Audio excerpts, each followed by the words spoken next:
Hi friends, welcome to another episode of the 10 Laws Podcast with East Forest. I'm Mr. Forest. Thank you so much for joining us this week. This week I have a conversation with Jeremy Narby. Jeremy is someone that came onto my radar, probably 10 plus years ago. I remember he had a book called The Cosmic Serpent that was making the waves, at least in my life back in that time when I first was introduced to ayahuasca around 2008. He's a Canadian anthropologist and author, and it says on his Wikipedia that he examines shamanism and molecular biology and shamans' knowledge of botanics and biology through the use of entheogens across many cultures. Well, he's got a new book out right now that's called Plant Teachers with his co-author Raphael Chinchari Pizuri, I believe is the pronunciation, and its subtitle is Ayahuasca, Tobacco, and the Pursuit of Knowledge. So it takes a deep dive into both ayahuasca and tobacco. It's a relatively short book, so it's not a very long read if you want to get into this subject matter, but he's got a lot of knowledge to share on the subject, and I was happy to be able to ask him some questions and kind of get into this. So I'm confident you're really going to enjoy us being able to pick Jeremy's brain and check out his book if you're so inclined. What else is going on? Yesterday, I spent the day with the Glitch Mob, my friends Justin, Josh, and Ed, who are here in town working in the studio, and they're working on a new record, but it's their first time out here to the southern Utah landscape, and luckily we took the entire day yesterday to go see a lot of the sites. And it was everything from canyons to slots to ruins to aspen trees up on the mountain to wonderful dinners. And there's nothing better than seeing people who are seeing this landscape for the first time with those virgin eyes, and it helps me see it that way. And we had a blast. They're just really wonderful guys. So thanks, Mob of Glitch, for hanging out, and I'm looking forward to doing more. We did a little jam in one of the canyons, and it's funny, like a couple days ago, I was walking out of my place, and I was just looked at the picture of Maharaji, and he kind of said to me in my head, "Hey, take that bag of percussion instruments that's in that bag." And I'm thinking, why in the world would I need that bag? That seems weird.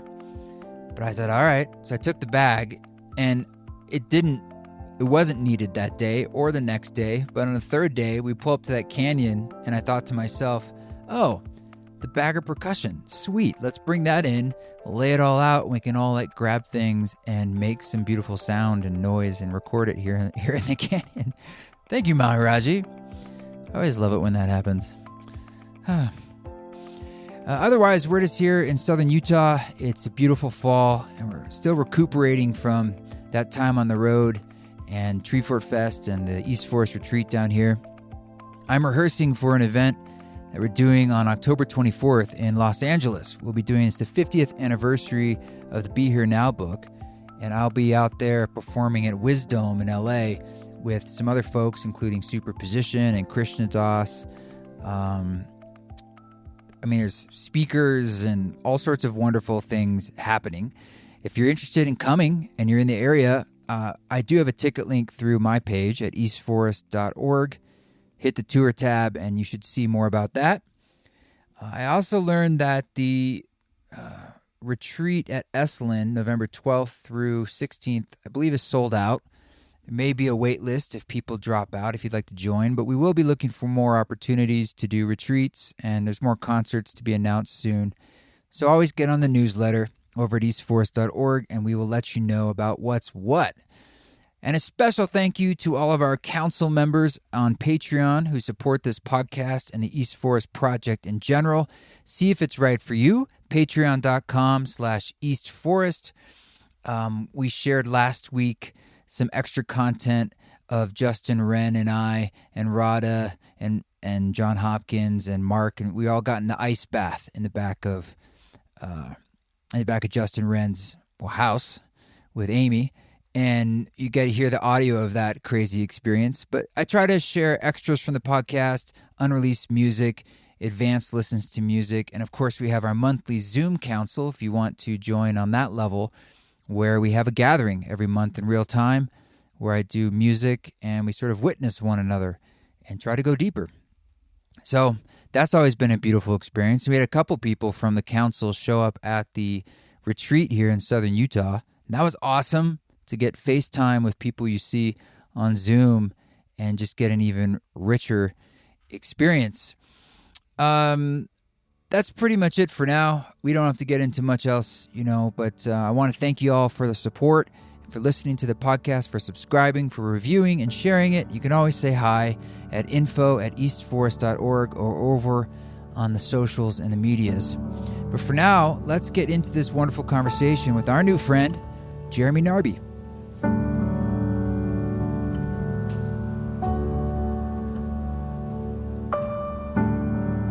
Jeremy Narby, thank you so much for coming on the show. It's excited to meet you. Your name popped up very early in my own sort of process of, I don't know, I hate to use the word awakening, but sort of my process of learning more about myself and the spiritual elements of my life, probably back in 2008. When your other book, The Cosmic Serpent, what year did that come out? Came out in 98 in New York. Man, you were way ahead of your time. Yeah. Well, you have a new book, Plant Teachers, that came across my radar. And so it was a good excuse for us to connect. And I have a lot of things I'd like to talk to you about. But maybe first, for those who aren't as initiated into your work, you could just give us a little bit of background about kind of, how you got into this work so early and just a little bit about who you are. Yeah. Let's see. I was born in Montreal 61 years ago. And then when I was 10, my parents moved to Switzerland. So I was plus we were like English-speaking Quebecers. So I was born on a cultural frontier. And then we moved to another bilingual town in Switzerland. So I've always been, I've grown up in places where people speak different languages and so on. And I think that kind of predisposes one to ask oneself questions about why people have different cultures and so on. So I ended up becoming an anthropologist, that's what anthropologists study. And I was interested in differences between rich and poor more than anything else. It was kind of like a political focus on justice in the world. And a professor at university in anthropology suggested that I look into indigenous people because these were people who lived in out-of-the-way places and that somehow were the Achilles heel of any kind of development scheme. It could be in a rainforest or in the Arctic or in the Australian desert. These indigenous people lived in these vast places of natural resources, but didn't use them in ways that experts felt were rational. And so the idea was that if you studied the situation of indigenous people, you could find a place where there was friction in what were programs to bring about development. So it was for those theoretical reasons that I became interested in the indigenous people of the Amazon. At that point, as a 23, 24-year-old anthropologist in the 1980s, I was not attracted to the rainforest and the mosquitoes. This answer is getting kind of long already. But no, this is great. This is really helping me out understand, because it's a bit of a long story, but I'll try to keep it nice and short. Yes, so for theoretical reasons, and also when you're a young anthropologist, it's kind of like when you're studying to become a medical doctor. You go and do your internship in the place where it's difficult, like the emergency room or something. Not because you want to, but that's going to steel you and make you a real, doctor. So in other words, if you're not attracted to it, it must be the place to go. So that's how I showed up in the Peruvian Amazon. And I was expecting that the indigenous people that I was going to live with and study would be different. And, Indians in the rainforest with bare feet and machetes maybe and arrows and face paint and all that was true. And at the same time, what soon became apparent was that, well, first of all, this forest was unlike anything I'd ever seen. The diversity of plants left Swiss forests, Canadian forests, American forests in the dust in terms of the diversity, also the size. I mean, the redwoods notwithstanding. And these people had impressive encyclopedic knowledge about these plants. I mean, you could go walking in the forest with different individuals, and they'd have names in their language for just about every species of plant, and described uses to about half of them. So that was the first. There have been a series of things that have got me to look at all this rather differently. I mean, that was like the first lesson in these people have more botanical knowledge than scientists in the sense that there are simply more names given to Amazonian plants in indigenous languages than in Latin given by science. You know, that they really do have bona fide knowledge that is on the same footing as our own, if not superior to it, at least in that domain. That's wild. I mean, I just want to ask you, in that way, do you think there's a promise for plants still to come in the way of, like, particularly the Amazon, for like things that have still yet to have been discovered or well, understood? you know, that's a pretty speculative question because indigenous people have been living there for a long time, studying the plants. And I think that a good part of what is known about plants is already in the public domain, as it were. This is not to say that there aren't plants that you know still might be discovered and have properties that are unknown. I think plants are very powerful organisms. I mean, the simplest plants can contain complex molecules that no other plant contains, and you know clearly the plants of the Amazon warrant more research. But if we're going to be discovering blockbusters that haven't been discovered by indigenous people yet, who knows? That's an open question. In any case, here were these Ashaninka people. I was living within the Peruvian Amazon. They had this remarkable knowledge about plants, but when I would ask them how they got their knowledge, they said they pointed to plants like ayahuasca, plants like tobacco, precisely. These plants are teachers to us. Right. And so how do we know what we know? Well, we ingest these plants and then we see images and get information about other plants. That's how we know. So that was an enigma that was plopped into my lap as a young anthropologist. I wanted to demonstrate the contrary. I wanted to show that indigenous people used the rainforest rationally and therefore deserved the right to own their lands. I wanted to show that they used it productively and without destroying it, unlike any other actors in the Amazon. And that if we were really interested in developing the Amazon in a sustainable way, it was necessary to work with indigenous people and respect their land rights. So that's what I was up to. So this hallucinogenic source of knowledge that they plopped in my lap was burdensome, cumbersome. I mean, it wasn't, and yet it was still interesting. I'd previously tried LSD. I mean, LSD is a Swiss molecule, and I grew up in Switzerland.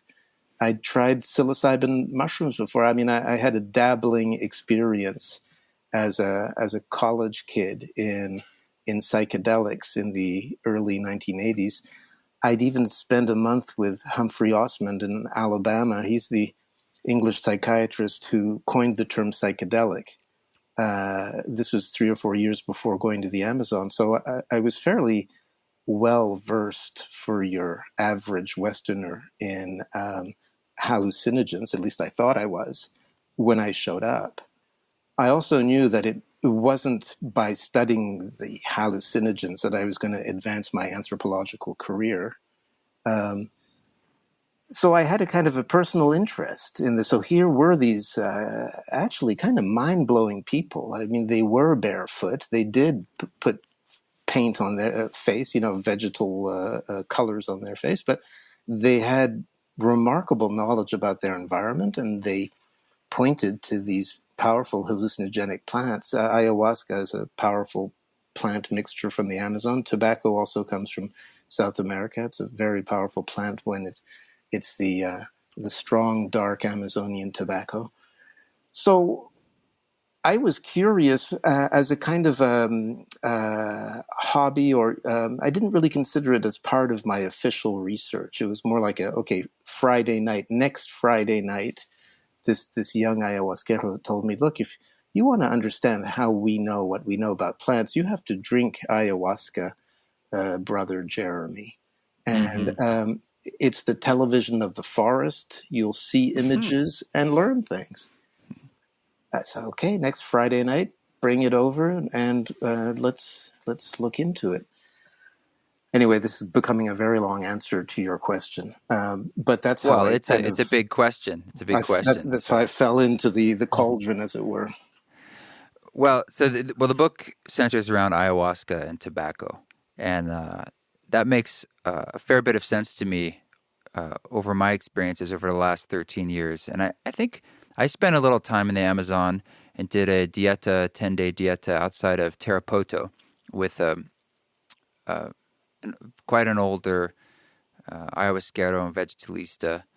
And that was a valuable experience just to kind of be on the ground there and just be way out there in a very, very traditional sense. And I was interested in experiencing what it would be like, because that's what it had been like. Like I didn't want all the frills, which wasn't so fun, but I learned a lot.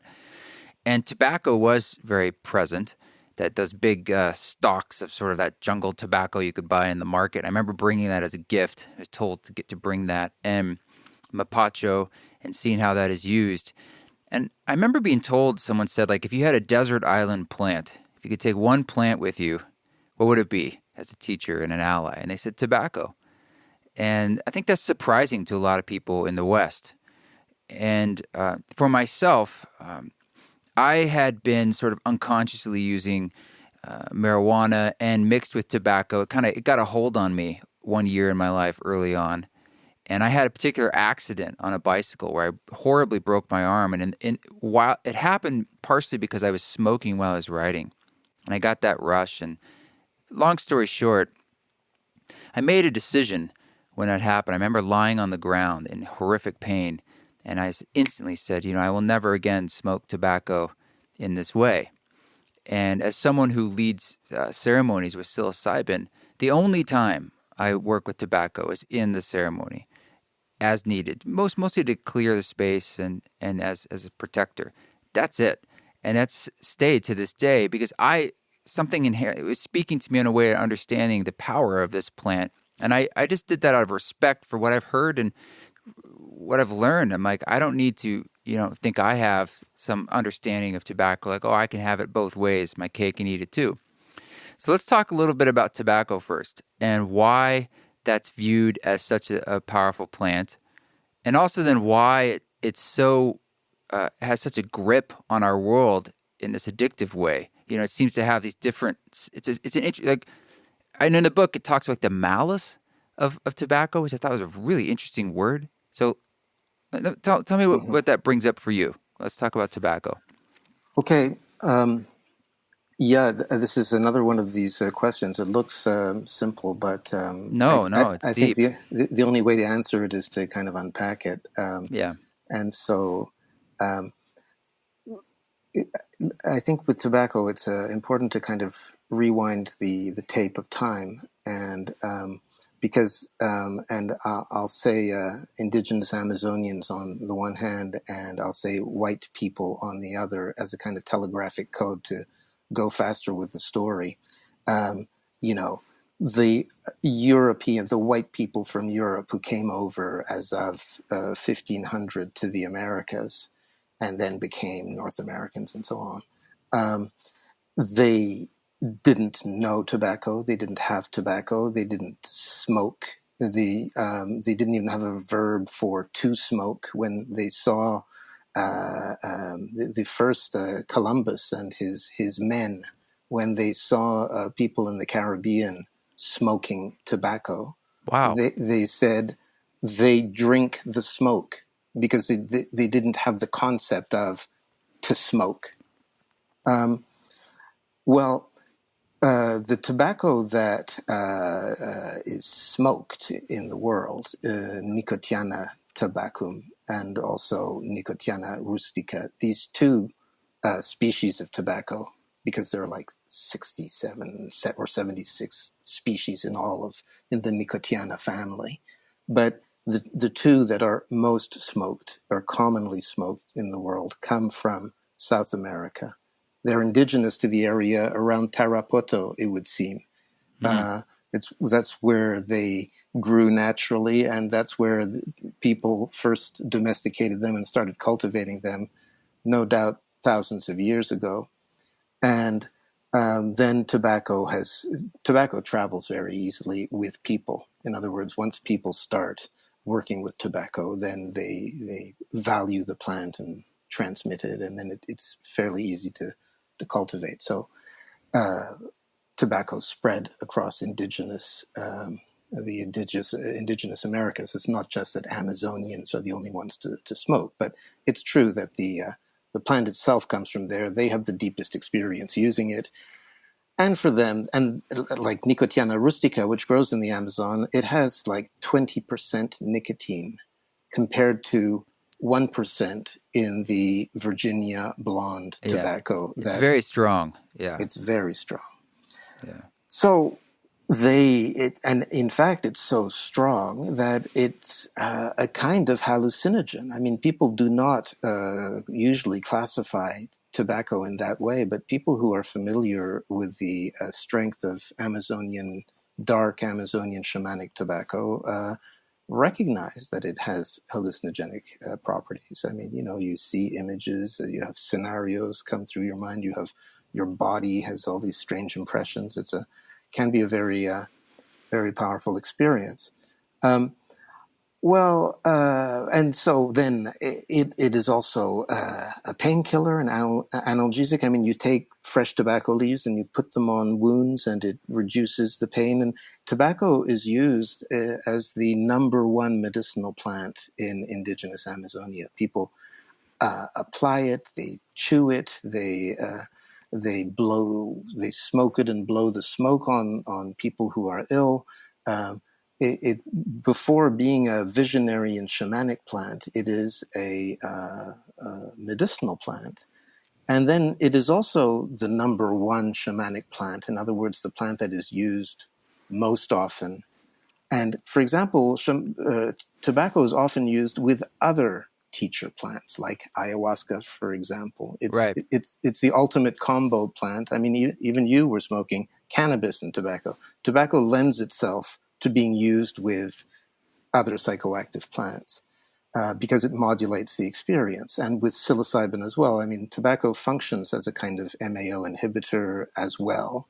And shamans commonly use tobacco to modulate their experience with hallucinogenic plants. And this means that tobacco is used you always use tobacco with ayahuasca, but you don't always use ayahuasca with tobacco. In other words, so it ends up that tobacco gets used more frequently than any plant for shamanic reasons and also for medicinal reasons. So it's the number one plant, and it's a plant teacher. It's regarded as a powerful entity, and by setting up an alliance with this plant, you can learn things, you can get some kind of power, but it does have that two-faced nature of most plant teachers, according to, for example, my co-author Rafael Chanchari, who is an Amazonian expert on these subjects. He says these plant teachers, they all have two souls, two faces, medicine and malice. And it's true, in the Amazonian view of the world, they make less sort of absolute separations between good and evil, medicine and malice, and So these entities, like the powerful entity that is tobacco, can be used to harm people, can be used to heal people. Um, it's precisely because power itself is double-edged. Um, Knowledge is double-edged. Um, if we just compare the plant, a good Western metaphor is like a power tool. Indigenous Amazonians compare the plant to a person. I'll be a good Westerner and compare it to an object. I'll say, okay, the plant is like a power tool. Um, where it's like a power tool is like if you think of a chainsaw, you can use a chainsaw to do good work. You can also use it to do bad work. Um, so you have to learn how to master it. And that's the whole thing, is that you can quickly go wrong with a chainsaw if you don't know what you're doing. And that's how it is with these powerful plants.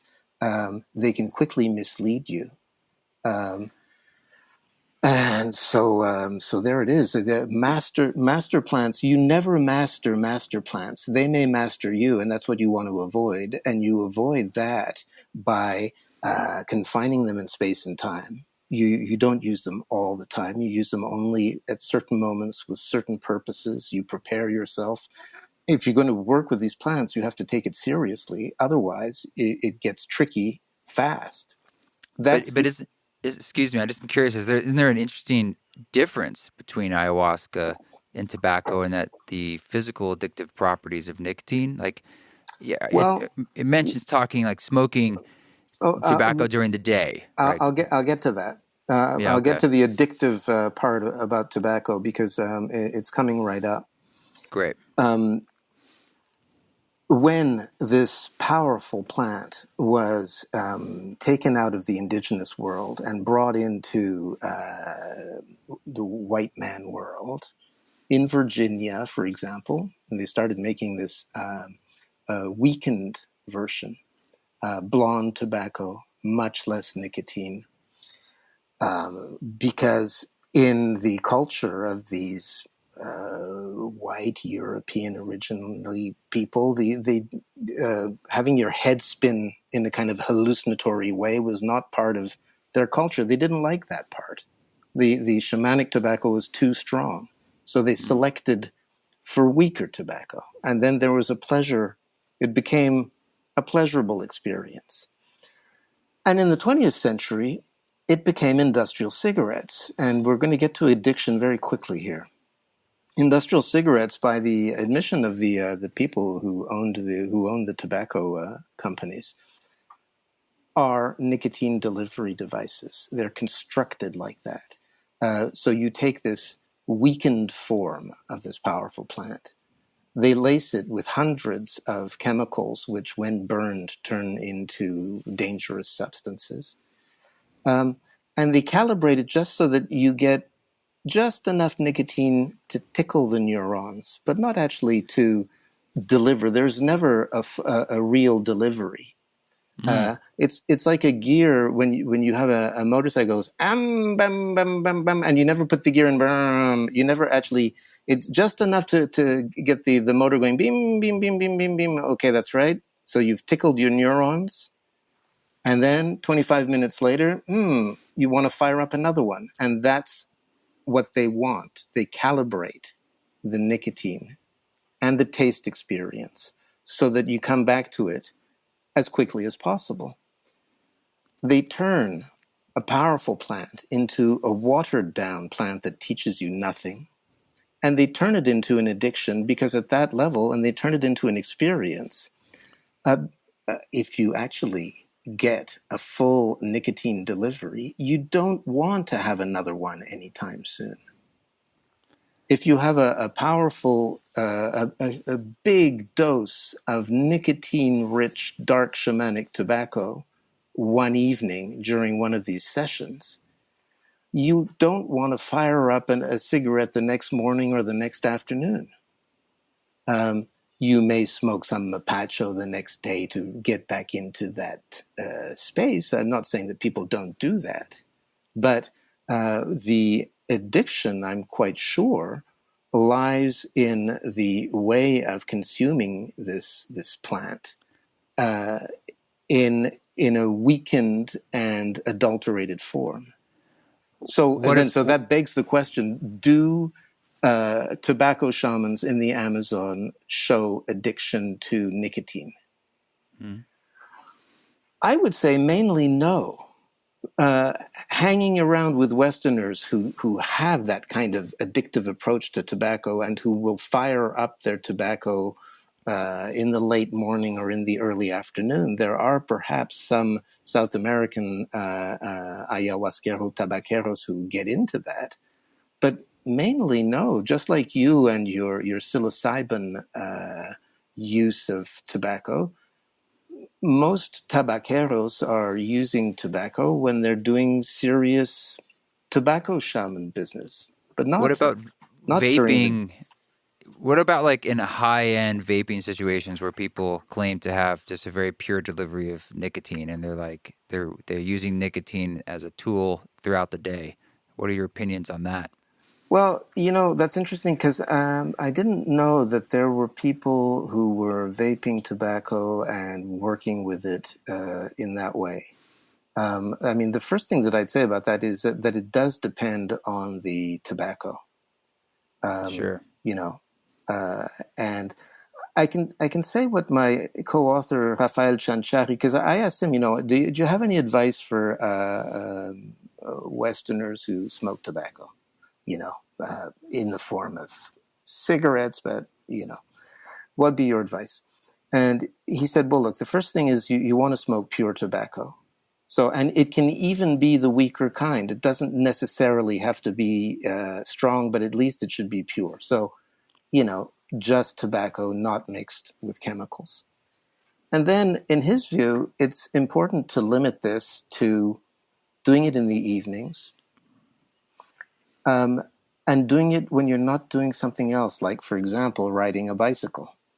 I But can concur. but he said, don't smoke whilst you're watching television.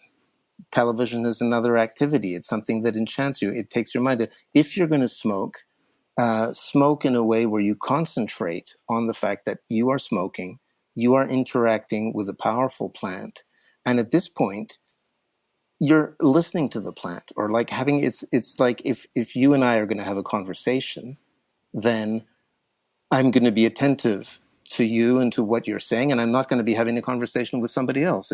And so that's how to. And so somebody who is vaping tobacco throughout the day, I first there's a health problem with vaping, and we kind of put that in the appendix of the Appendix, book. yeah. But like vaporizing, I think it would be possible to vaporize pure tobacco. But the point would not be to do it throughout the day, but to do it in a way where you do it deliberately, kind of like a prayer or a meditation. I mean, I'm not a religious person, just to be clear, but when I think of Muslims who pray 5 times a day, it's quite a rigmarole. You've got to go and you interrupt your activities and you get down and you do the thing, and praying 5 times a day it's not a full-time job, but I mean it really takes up a lot of time in people's life. Smoking tobacco seriously 5 times a day really is something similar to that. I mean, if you really are going to take it, I don't know, 10 minutes, 5 to 10 minutes, where you go to a place where there's nobody else except some maybe other smokers so that you don't disturb them, and then concentrate on the fact that it's you and the tobacco. If people want to do that 5 times a day whilst they're writing their things or so on, I don't know if it's not up to me to say whether they should do it 3 or 5 times a day or only three Sure. times a week or whatever. I think the most important thing is that each time that you vaporize the plant or smoke it, or however you ingest the plant, do it with intention, concentration, focus, humility, and a knowledge of what you're doing. And what you're doing is interacting with a powerful plant. that can be dangerous. Actually, tobacco, this is one of the differences between tobacco and ayahuasca. I think tobacco is like, it's almost unsafe at any speed. I mean, it really is like a wild horse. It's powerful. It has a deep impact on us. I think it's easy to get into trouble with tobacco. It's not something that's easy to master, but it clearly inspires many people, and many people are attracted to it. I happen not to be one. I'm just not a tobacco user. I hang out with tobacco users. I occasionally take a hit from tobacco just to confirm that it's really not my thing. Um, but then there's more than 1.2 billion people in the world who consume tobacco, mainly in the form of industrial cigarettes. So there's certainly a lot of people out there who could gain from clarifying, I think, what Right. they're doing. Well, let's switch gears a little bit to ayahuasca. And in some ways, this certainly relates. You mentioned in the book that maybe it was Chinchari was saying like ayahuasca doesn't deceive. Like it sort of just speaks its truth. But there's this delineation between, in your experience of ayahuasca, truth and hallucination, or truth versus projections. And I think this is a really important subject and something to get into, because a lot of people go into sessions and they have these experiences and they have sometimes sorts of revelations where they kind of think they've figured something out. And maybe, sometimes they have, but sometimes maybe they haven't. And how do people know and tell the difference between that delusion of sorts, between a vision and a projection or hallucination? And how do you talk about the two?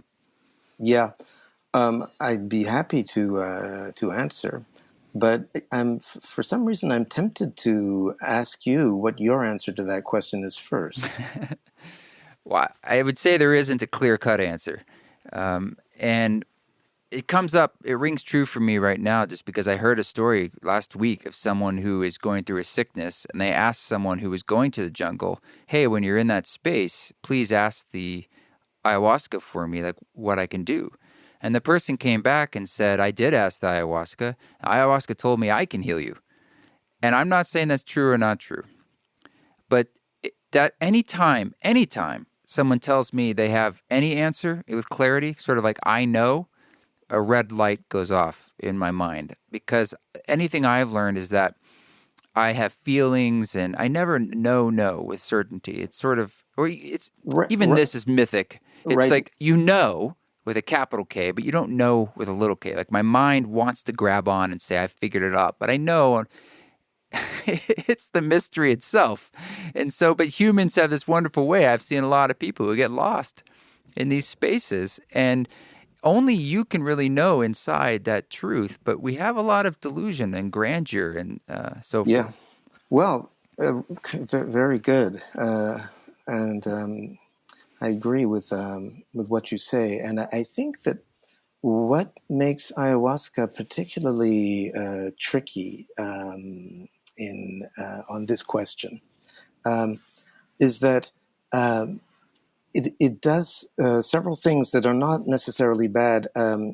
It impacts on ego. It can cause ego dissolution, like other hallucinogens. It can also cause ego amplification. The anthropologist Luis Eduardo Luna has said that perhaps the biggest danger of ayahuasca is ego inflation. Wow. And so this doesn't happen to everybody, but it happens to a small minority of people, I don't know, 10, 20%. And then suddenly, they think they know more than other people. And and then there is this, this other aspect. Science would say ayahuasca is a psychedelic. And psychedelics are, they're amplifiers. And they're also revealers of psyche. It's like they take the lid off and you go deeper into the psyche and stuff that's down there comes out. I don't think this explains everything about ayahuasca. I think I think the word psychedelic is only part of the story, but it is also part of the story. And so, ayahuasca, the experience that you have of ayahuasca depends on who you are. It depends on what's inside your psyche. It's going to amplify stuff that's there. It can amplify your ego. And then, I mean, a classic is you have beginners who go down there and then they come back and say, yes, ayahuasca told me I'm a great shaman and I've got to learn ayahuasca, so on and so forth. And, Yeah. it's not that ayahuasca told them that, is that some part deep down inside themselves that got amplified and they heard it and they took it to be, and it's what they also wanted to hear and stuff like that. So ayahuasca is good at making stuff like that come out, come bubbling out. And then, people go down, they go charging down certain alleys because they think they've received a clear message, and they can get misled in that way. My co-author Rafael Chanchari says, no, ayahuasca doesn't do the misleading. It's people who mislead themselves. Well, I mean, it depends from which perspective. I think it's still, if you look at the plant as a psychedelic, it's still the plant that's doing the amplifying, doing the psyche revealing. So in that sense, yeah, it eventually does. It is generating what ends up being misleading for that person. So Rafael and I don't necessarily agree on that point. He lets the plant get off kind of lightly. At the same time, where I think he's right is that it really does depend on the people, and that people have to learn the difference between what they're carrying around inside them and then that it comes out as a kind of projection uh, during the experience. And then what is really what Raphael calls a true vision, where you're getting information that is independent to a certain extent of what you've been carrying around in your psyche, and that he calls true vision. And that finally, I mean, he has the answer of an old fox. So how do you tell the difference? Well, it takes time. And that's the foxy answer, because it just means you have to keep at it for years. That actually during the first years that you start learning from a plant, it's important not to consider this as true vision, because you haven't yet learned to determine whether it's true vision or projection. In other words, people who are at the beginning of the ayahuasca learning curve really gain from being humble and as you say, embracing a position where you don't have certitudes. Maybe the plant told me that, or maybe I was suggesting it to myself. Maybe this was just a possible scenario. Not immediately turning your visions into certitudes with capital C. In fact, avoiding certitudes, learning to live with Mhm. mystery. So yes, you can work with ayahuasca. It can certainly increase your sense of mystery. There's all kinds of mystery in the world. It's like learning to ride a wild horse or something. It's something that does take time, and it's important not to just go charging down the first avenues and reaching sweeping conclusions filled with certitude. Is that what Chinchari meant when he's talking about learning sorcery? Like some people, it's like almost like an avenue. You're going one way with it versus another way with it. I wasn't quite sure what he meant. You take somebody who is power hungry, Yeah. and kind of, centered on themselves and so on. And then you give ayahuasca to this person. Um, it's not going to make them any better. It's going to exacerbate the problem. Um, so it really does. And once you start using ayahuasca for your own power, to have influence over people, um, yeah, I think that is the beginning of what they call sorcery in the Amazon. But then that too is a whole conceptual thicket. Um, I think probably the most pertinent thing that I saw recently on sorcery were these two French anthropologists who wrote that in a small-scale egalitarian society like an indigenous Amazonian society, sorcery is a frame of interpretation that makes sense and that works.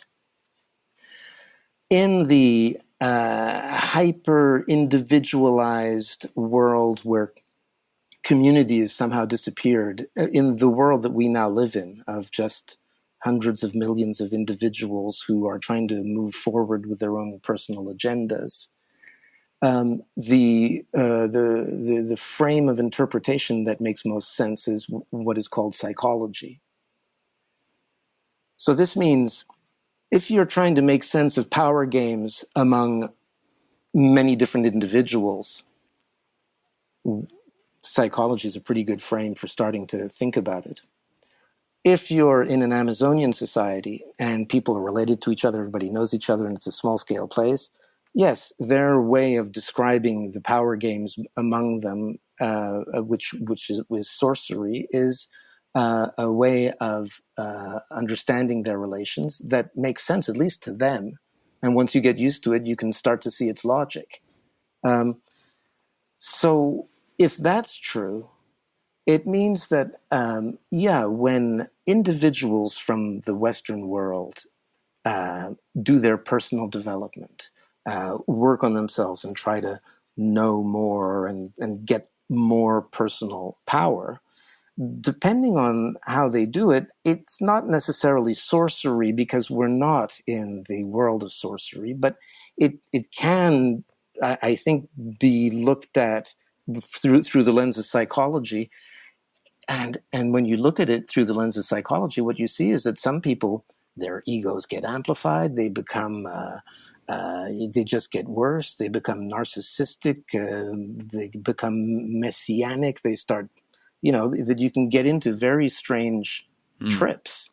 And I think there are quite a few people who have done that. And, this is, if you look at regrettable power games among ayahuasqueros, and you look at the indigenous and mestizo South American ayahuasqueros, there's no lack of power games and abuse of female customers and all kinds of problems. And also sorcery wars between shamans. I mean, the anthropological literature is filled with occult sorcery that at least 50% of the ayahuasca world is not this light-filled, healing-filled scene. Well, likewise, if you look at North American and European ayahuasqueros, there's a lot of power games going on. There's abuse that's going on as well. Not everybody, and this hasn't really been studied, so I don't have the percentages. But it's clear that when you dabble with powerful plants like ayahuasca and try to lead a life in the industrial world at the same time, it can get complicated. That's for sure. Yeah, it can get complicated. I really wanted to ask you about some music and the role of music, Ikaros, the healing songs that he's talked about. It's one of the things you can learn from ayahuasca. And myself, as a musician, this is something I'm interested in and talk about a lot. What do you feel is the role of music in the psychedelic landscape? Let's just start there. Okay, well, how about in the ayahuasca landscape, and then we can move on to the psychedelic landscape. Let's just stick with ayahuasca for now. Yeah. Okay. Yeah.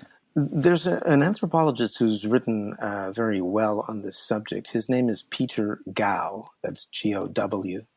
The book is called An Amazonian Myth and Its History. It may sound a little bit academic, but still. This guy spent time living with the Piro people, kind of just next door from the Ashaninka people where I was living with. And this is what he says, and to me, it's the best kind of summary of what's going on. People, in Amazonian people who take ayahuasca say that in their ayahuasca visions, they perceive entities that are common to all life forms that they call essences or mothers or fathers. So, like the mother of ayahuasca, so each species has an entity like this. And if you pay attention in your vision to these entities, you notice that they give off a vibration or a melody. And that the job of the shaman is to sing along with these entities and to learn their melodies. And these melodies are the essence of these beings. And so that you can, if you can remember the melody and then sing it later, you can call them. They're saying that the essences that animate life forms themselves have an essence, which is a melody. Do it again. The essence of living organisms is a melody. It's beautiful. Or a bunch of melodies. And that what these melodies are, they correspond ultimately to beings that are made of knowledge and that are music.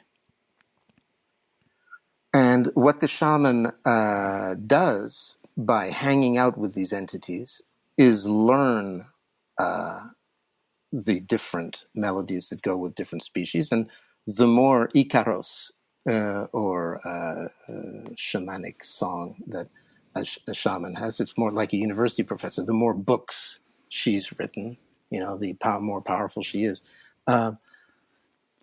So that's where we are with Icaros, and the interface, the possible interface. If you take these beings that can be perceived in visual hallucinations or visions, call them what you want, we can't emit visions, but we can emit sound. We can sing. These melodies emit sound. What these entities, emit sound, and they are made of sound. What we have in common, the only thing that we have in common with these invisible entities is sound. We can listen to their melody, and then we can replay it. And it seems that they actually like hearing their own melody. So the music, it's not only that it's the essence of living beings. It's also, it's the common substrate that we have with that invisible level. I love everything you're saying. It just lights me up inside. The essence of the essence. I love this idea of the beings almost like enjoying hearing the reverberation of their own music. And it's so poetic. And then there's just a little bit more. Please. Which is that according to Peter Gao, according to the Piro, and these are things that I've been able to confirm with other indigenous Amazonian people. It's just that Peter Gao wrote it down first and it was so clear. It's that so shamans put themselves in the presence of these entities. They pay attention to the melodies that they emit. And then they sing along with them to learn the melody. And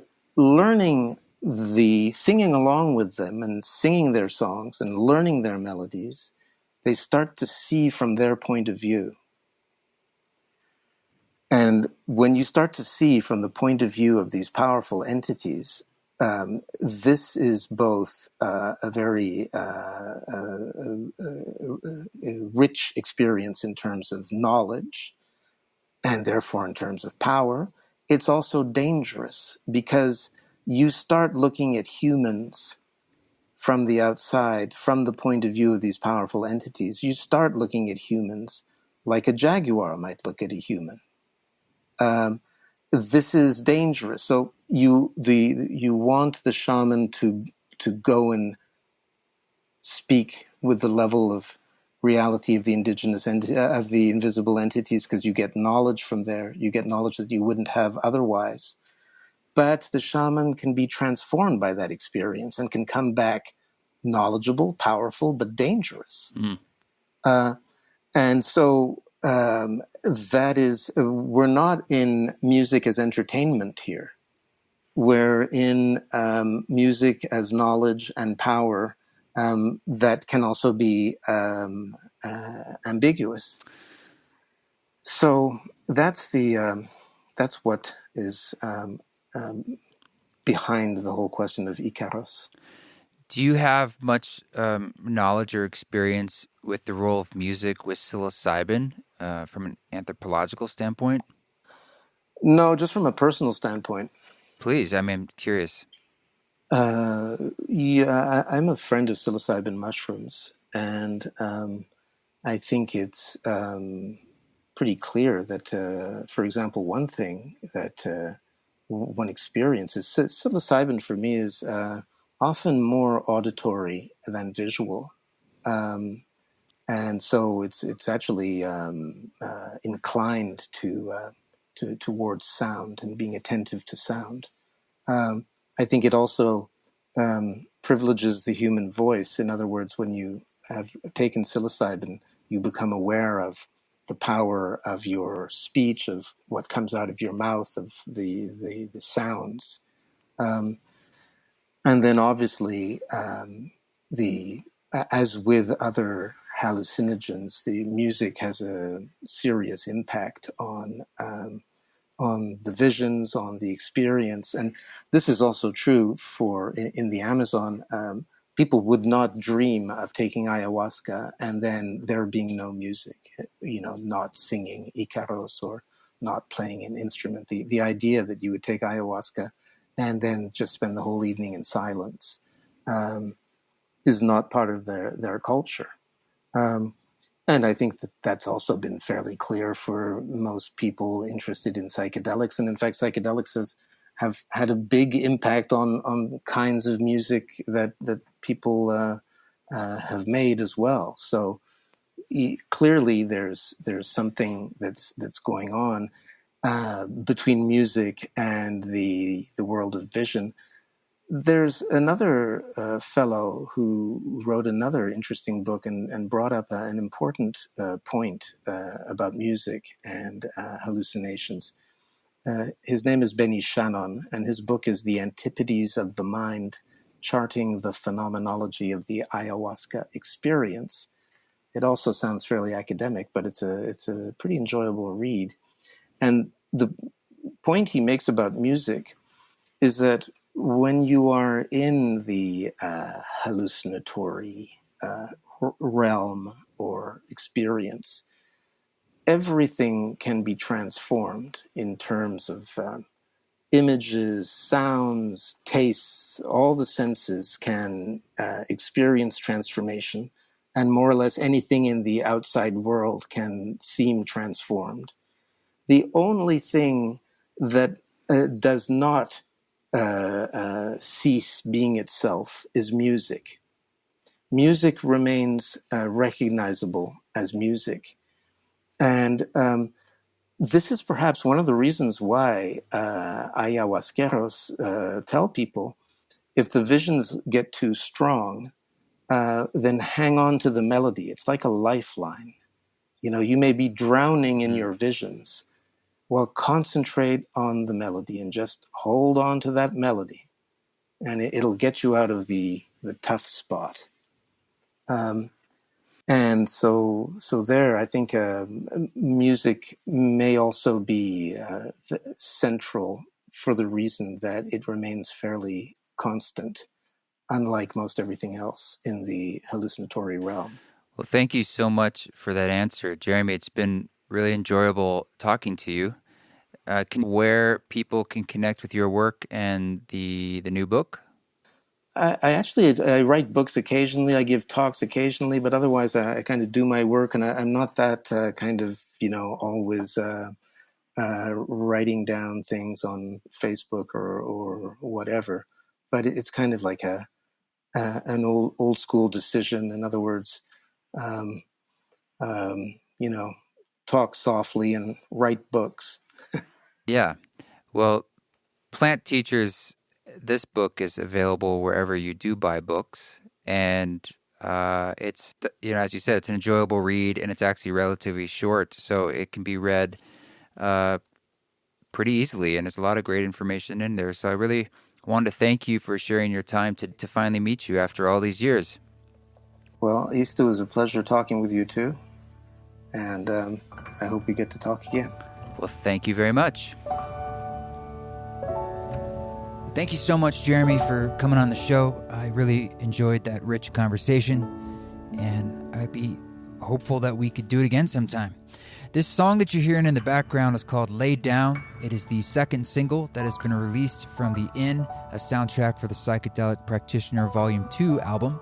The full album will be out on October 22nd, wherever you listen to music. And we also have, because it's 2 hours, the album, it's designed to guide a journey. It doesn't fit on a vinyl very comfortably or anything else. So we have these flash drives. And what's cool about the flash drives that we're selling is it's the high-res version of the album. And we also put on the high-res version of Music for Mushrooms and the Spores album. And then also there's continuous file versions, meaning like instead of it being multiple songs on a traditional album, there's a version of each record that is just one track. A high-res MP3 for that. So pretty cool. Those are sold over in the store at eastforest.org, and along with other vinyl, the perfume oils, and some garments and things like that. Well, I really appreciate you all listening. Thanks, community. I'm looking forward to seeing folks back out on the road. We've got some dates coming up.